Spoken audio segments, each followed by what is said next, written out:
देखिए बच्चों, सबसे पहले हमें सीखना है कि यदि हम कभी भी फर्स्ट टाइम अपने कंप्यूटर को यूज़ करते हैं या उसे चलाना चाह रहे हैं तो किस प्रकार से चलाएंगे। उसके लिए स्टेप बाय स्टेप आपको देखते जाना है और सीखते जाना है। बहुत ही आसानी से आपको स्टेप बताऊंगा।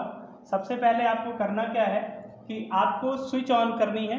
एक आपकी सीपीयू की पावर होगी, एक मॉनिटर की पावर होगी। दोनों स्विच को आप ऑन कर देंगे। उसके पश्चात आप थोड़ा सा वेट करेंगे। ये आपका सीपीयू है। सीपीयू में लगी दो बटन है। एक आपकी बड़ी बटन जो होती है इसको पावर बटन बोलते हैं, छोटी बटन जो है उसको रीस्टार्ट बटन बोलते हैं।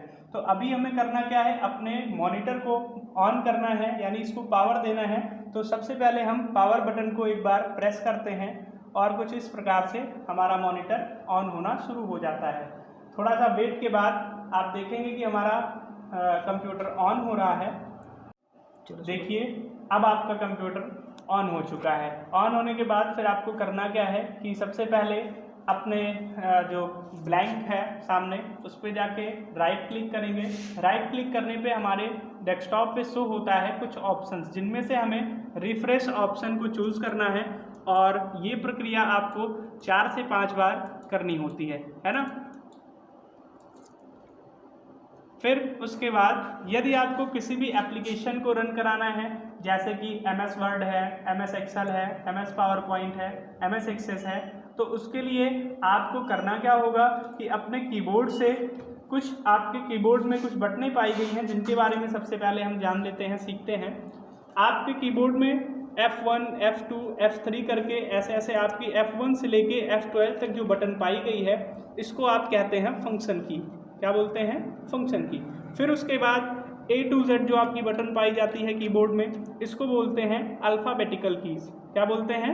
Alphabetical keys. फिर उसके बाद में आपके कीबोर्ड में 0 to 9, 0, 1, 2, 3, 4 ऐसे करके 0 से 9 तक की जो बटन पाई जाती है उनको हम न्यूमेरिक की के नाम से जानते हैं।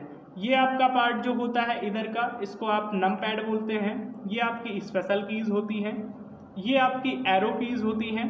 ये आपकी इंटर की होती है जिससे हम किसी भी पैराग्राफ को चेंज करने का कार्य करते हैं। ये आपकी शिफ्ट की बटन होती है। किसी किसी बटन में देखिए शिफ्ट लिखा होता है, अन्यथा फिर एरो की दिया होता है जिससे आपको जानना है कि ये शिफ्ट की बटन है। ये आपकी कंट्रोल की बटन है।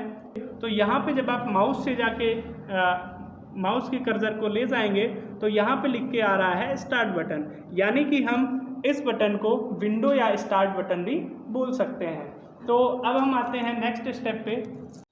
तो हमें करना क्या है कि सबसे पहले अपने आप कीबोर्ड से विंडो के साथ R की प्रेस करते हैं। जब विंडो के साथ R की प्रेस करते हैं तो देखते हैं कि सामने एक हमें डायलॉग बॉक्स शो होता है जिसको हम कहते हैं run dialogue box. Run dialogue box में आपको करना क्या होता है कि किसी भी एप्लीकेशन का एग्जीक्यूटिव नेम आपको टाइप करना होता है। एप्लीकेशन के दो नेम होते हैं, एक एग्जीक्यूटिव होता है और एक एक्सटेंशन नेम होता है। तो एक्सटेंशन नेम हम सर्च डायलॉग बॉक्स में डालते हैं और एग्जीक्यूटिव नेम हम रन डायलॉग बॉक्स में डालते हैं। तो अभी यहाँ पे हमें करना क्या है कि एप्लीकेशन को रन कराना है। तो उसके लिए हम मान लीजिए MS वर्ड को ओपन कर रहे हैं, तो उसके लिए करना क्या है कि हमें सबसे पहले लिखना है बिनवर्ड, WINWORD। बिनवर्ड लिखने के बाद आप चाहें तो माउस से ओके बटन पर क्लिक कर सकते हैं या फिर अपने कीबोर्ड से आप इंटर की बटन को प्रेस करेंगे। फिर कुछ इस प्रकार से आपका MS वर्ड ओपन हो जाएगा। देखिए, अब आपका MS वर्ड ओपन हो चुका है। अब यहाँ पे करना क्या है कि आपको कोई चीज़ टाइप करना है। तो उसके लिए सबसे पहले अभी हम जब कोई चीज़ टाइप कर रहे हैं तो देखिए आपका अक्षर जो है थोड़ा सा छोटा दिख रहा है ना। तो इसके लिए आप करेंगे क्या कि सबसे पहले इसको बैक कर देते हैं। बैक करने के लिए यहाँ पे हम अपने कीबोर्ड से बैक स्पेस की को प्रेस करते हैं और हमारा बैक हो जाता है। फिर उसके बाद करते क्या है कि यहाँ पे आपके सामने दिख रहा है, लिख के आ रहा है फॉन्ट साइज। फॉन्ट साइज पे क्लिक करते हैं और यहाँ से अपनी इच्छानुसार साइज को आप चुन सकते हैं। जैसे हमने कर लिया 20, है ना। अब देखिए आपके सामने जो लिख के आ रहा है आपको क्लियरली दिख रहा है। तो उसके लिए सबसे पहले आप ये समझें कि अगर आपको टाइपिंग सीखना है और टाइपिंग करना है तो उसके लिए सबसे पहले आपको मैं एक चीज़ बता दे रहा हूँ जिसमें आपको A to Z सारे अक्षर मिल जाएंगे। उसके लिए आपको लिखना क्या है, THE the quick brown fox jumps over the lazy dog. ये सेंटेंस ऐसा है कि जिनमें आपको A to Z आप चेक कर सकते हैं, A से लेके Z तक की सारी अक्षर आपको इसमें मिल जाएंगे।